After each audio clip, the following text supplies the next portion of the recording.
Hello guys, আজ আমি আসছি পাতায়ার একটা বাজেট ফ্রেন্ডলি হোটেলে। আমাকে অনেকেই জিজ্ঞেস করেন, আপু পাতায়াতে বাজেট ফ্রেন্ডলি হোটেলের নাম কিছু বলেন বা হোটেল সম্পর্কে কিছু আইডিয়া দেন। তাই ভিডিওটা বানালাম। আমাদের অনেক ফ্রেন্ড প্লাস পরিচিত অনেকেই কিন্তু এই হোটেলে এসে থেকে গেছেন, তাই ভাবলাম এই হোটেলের একটা ছোট্ট রিভিউ করে দিই। আপনাদের অনেকেই আছেন যারা এরকম বাজেট ফ্রেন্ডলি কিন্তু ভালো হোটেল খুঁজছেন, তাদের কাজে আসবে। তো প্রথমেই বলি, হোটেলের রিসেপশন এরিয়াটা অনেক বড়, খুবই ক্লিন আর ওয়েল ডেকোরেটেড। হোটেলের স্টাফদের আচরণও খুবই ফ্রেন্ডলি এবং হেল্পফুল। সিটিং এরিয়াটা আমার কাছে বেশ ভালো লেগেছে, খুবই কমফোর্টেবল।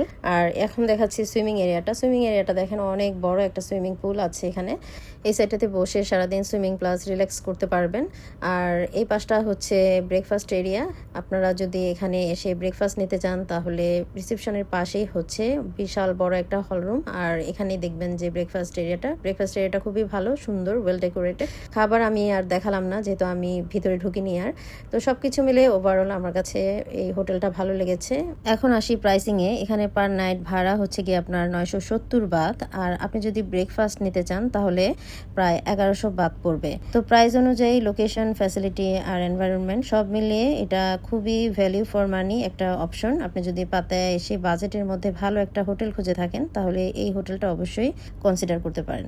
আর হোটেলের লোকেশনটা কমেন্ট বক্সে দিয়ে দিচ্ছি, চেক করে দেখতে পারেন।